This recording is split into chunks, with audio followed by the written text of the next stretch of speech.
미국의 살인적인 물가를 잡기 위한 방법은 무엇인가? 해법은 바로 금리 인상이 아니다. 이제는 세금 인상으로 돌려야 됩니다. 미국의 물가 가장 큰 요인은 무엇인가? 원인은 무엇인가? 이 원인을 알아야지 처방이 가능합니다. 그 원인은 바로 과열된 고용시장이란 것이다. 고용시장을 누그러뜨리면 됩니다. 결론적으로 세금을 인상시켜서 기업 활동을 위축을 시키면 된다. 가장 중요한 세금이 바로 저는 법인세 인상이라고 보고 있습니다. 이제는 금리 인상 아무 의미 없습니다. 금리로 인상을 시켜서 물가 잡는다. 벌써 잡혀야 됩니다. 그런데 효과가 거의 없다.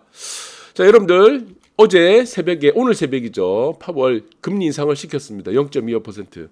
결국에는 상한 목표치가 5.1%죠. 그래서 지금 5.1%인데 이제는 5%에 도달을 해버렸습니다.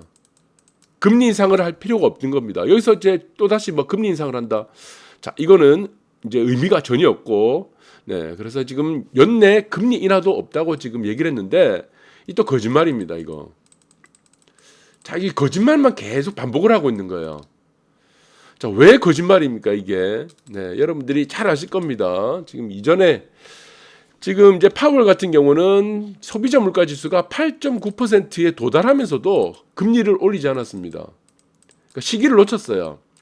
자, 왜 이렇게 소비자 물가 지수가 8.9%에 이르면서 처음으로 금리를 인상시켰는데, 자, 이때 한 말이 있었죠. 파월. 인플레이션은 일시적이라는 거짓말을 했습니다. 그러니까 모든 말들이 다 거짓말이에요. 그래서 금리 인상 우려에 어떻게 됐냐? 뉴욕 증시 사상 최고치를 찍으면서 이때 어떻게 됐죠?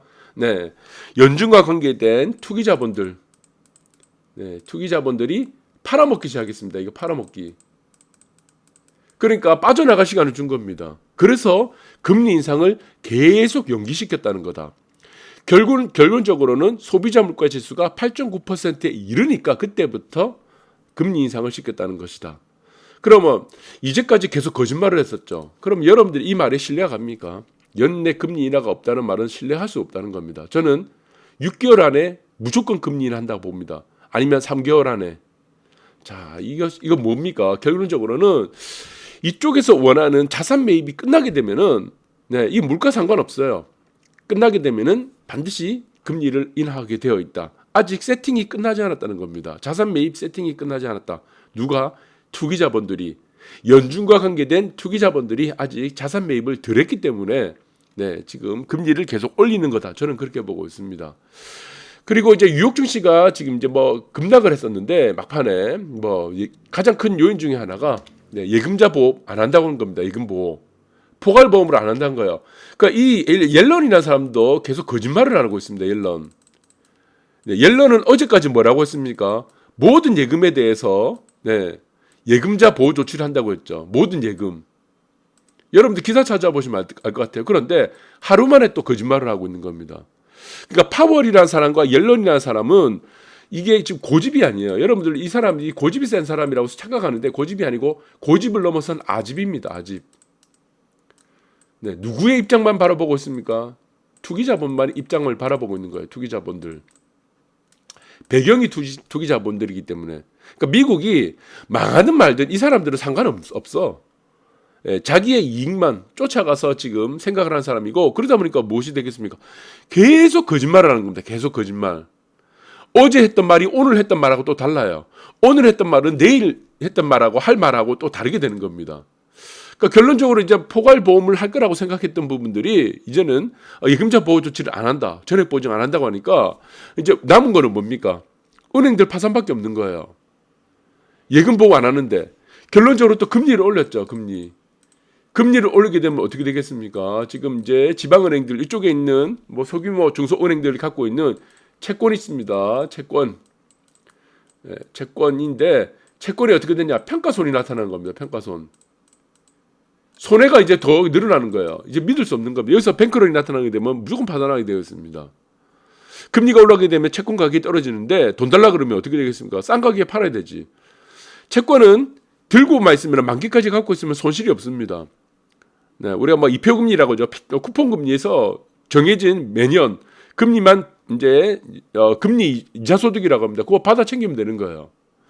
그래서 지금 이제 억만장자 뭐 에크먼도 마찬가지지만 이제 뱅크런이 가속화될 수밖에 없다. 그러니까 지금 앨런과 파월의 생각은 이건 것 같아요. 앨런과 옐런 파월의 생각은 어떻게 자산 매입이 끝나게 되면은 자산 매입을 어떻게 맞출 것인가, 어떻게 단가를 낮출 것인가, 그거를 어떻게 하겠다는 겁니까? 파산시키겠다는 겁니다. 기업들을, 은행들을 파산시키겠다는 거죠. 이 파산시키면 어떻게 돼? 고용시장도 누그러들겠죠. 실업자들이 늘어나니까. 자, 이렇게 할 필요가 없다는 겁니다. 그러니까 투기자본들의 얘기를 들을 필요가 없는 거예요. 아집에 쌓여가지고. 그럼 어떻게 하면 되겠습니까? 우리 과거로 돌아가면 되겠죠. 네. 자, 지금 가장 큰 문제가 지금 고용시장에서 촉발된 우리 지금 과도한 고용시장. 여기서 촉발된 지금 물가입니다. 물가인데 그러면 고용시장을 잡으면 되죠. 그러면 파월과 앨런이 지금 하는 형태는 파산을 시키는 방법입니다. 금융기관의 파산. 자, 이렇게 할 필요가 없다. 어떻게 하면 되겠습니까? 네, 모든 것들이 지금 전 세계 일자리가 미국으로 빨려드는 거예요. 왜 미국으로 빨려듭니까? 가장 큰 이유가 뭐죠? 법인세죠. 법인세가 전 세계에서 가장 낮습니다.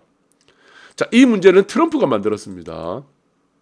자, 트럼프가 만들었고, 그 다음에 각종 혜택을 주는 거예요. 근데 벌도 주는 겁니다. 과징금도 주고, 우리말 안 들으면. 자, 거기서 우리 한국이 지금 전 세계 기여도가 1등입니다. 그러니까 한국에는 고용이 계속 떨어지는 거예요. 양질의 일자리는 계속 미국으로 가고, 아주 지금 뭐 단기간 일자리나 남아있고, 저질스러운 일자리만 한국에 계속 남아있는 겁니다. 그러면은 미국의 입장에서는 가장 좋은 방법이 뭐냐? 우리 과거로 돌아가게 되면은 트럼프가 했던 것은 트럼프가 아니고 오바마 때 우리가 법인세는 몇 프로였죠? 여러분들 잘 아실 겁니다. 법인세 35%였어요. 이때는 외국에 있는 글로벌 기업들이라든가 미국으로 공장 지을 필요가 없는 거예요. 안 짓는 거예요. 법인세가 비싸다 보니까 자국 내에 남아있는 것이 법인세가 더 싸죠. 이렇게 되는 겁니다. 그래서 지금은 기준금리에 따라서 자본이동을 하는 것이 아니고 법인세가 몇 %냐에 따라서 자본이동이 이루어진다. 이렇게 보면 될 것 같아요. 왜 그렇습니까? 저축의 시대가 아니라는 겁니다. 80년대 이전까지는 저축의 시대였는데 지금은 무슨 시대? 투자의 시대란 겁니다. 글로벌라이제이션이라는 이 글로벌화도 어떻게 따라서 법인세에 따라서 이동한다는 것이다. 근데 지금 법인세가 오바마 같은 경우는 35%였으니까 미국에 공장을 짓지 않았죠. 그러니까 미국 내 공장도 어떻게 됩니까? 해외로 나가게 된 겁니다. 해외. 법인세 싼 곳으로 다 빠져나가는 거죠. 그러다 보니까 지금 오바마 때는 물가가 안정됐다는 거다. 상당히 안정됐었죠. 그리고 이 문제가 해결이 됐는데 이제 도널드 트럼프가 이제 부임을 하면서 어떤 정책을 썼습니까? 35%인 법인세를 몇 %로 낮추겠다는 겁니다. 20%로 낮추겠다는 거예요. 결론적으로는 21%가 됐습니다. 이게 전 세계에서 가장 낮은 법인세입니다. 그럼 어떻게 되겠어요?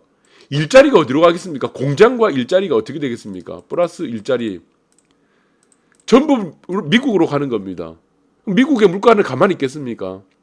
일자리가 넘쳐나는데, 임금이 올라가는데, 이 문제가 결론적으로는 미국의 발목을 잡았다는 거다. 자, 그래서 지금 이제 뭐 바이든도 마찬가지예요. 지금 법인세를 21%에서 28% 올린다 그러는데 28%는 효과가 없습니다. 35% 이상으로 올려야 됩니다. 법인세. 거기에 플러스 어떻게 소득세도 올려야 되고, 플러스 부가가치세까지 올려야 됩니다. 자, 이렇게 세금이 올라가면 어떻게 되겠냐? 구매력이 떨어지겠죠. 뭐 두 번 외식할 거를 한 번으로 줄이게 될 겁니다. 마트에 두 번 갈 거를 한 번으로 줄이게 된다는 겁니다. 자, 그래서 지금 가장 효과적인 거는 법인세를 35% 오바마 수준으로 올리면 된다. 그러면 미국에 있는 공장들 다 빠져나갑니다. 일자리 다 빠져나가요. 그렇게 해서 조절하는 방법이 가장 좋다. 그래서 지금의 만약에 바이든이 추구하는 28% 정도의 법인세를 올린다면은 이거는 소득세와 그다음에 부가가치세까지 같이 올려야 되기 때문에 복잡하다. 그래서 오바마 이전으로 35%까지 법인세만 올려버리면은 물가 문제는 다 끝납니다. 지금의 물가에 대한 문제는, 금리에 대한 문제는 모든 국가들이 해당되는 게 아니에요. 이거 미국만 해당됩니다. 그래서 미국만 금리를 올려야 되고 전 세계 국가는 금리를 올릴 필요가 없는 겁니다. 그러면은 법인세를 올리는 문제도 무엇이죠? 이 세금에 대한 문제도 미국만의 문제죠. 이것도 다 미국만의 문제입니다. 그러니까 미국이 알아서 혼자서 다 해라는 거죠. 그러면은 다른 나라는 국가들이 영향을 받을 필요 없다는 거다. 네. 그래서 이제 글로벌화 시키는 방법 중 일자리를 전 세계로 분산시켜라. 거기에 대한 해답은 무엇이다? 네, 법인세를 35%까지 올리는 방법이 가장 효과적이다. 지금 파월과 옐런이 하려고 하는 기업의 파산 방식으로는 자, 이거는 투기 자본에 놀아나는 방법밖에 안 된다라고 보는 겁니다. 그래서 빨리 지금 바이든도 행정부도 지금 이 문제로 거론을 해야 된다. 미국만의 문제로 해법을 풀어야 된다. 여기에 지금 혹해가지고 또 지금 네, 우리나라도 법인세 올린다. 뭐 지금 이창용이 또 뭐 갑자기 또 기준금리 미국 따라 올린다. 이런 바보짓을 하면 절대 안 됩니다. 이 문제는 모두가 처음부터 시작이 미국만의 문제였다는 거 여러분들이 잘 기억하시기 바라겠습니다. 감사합니다.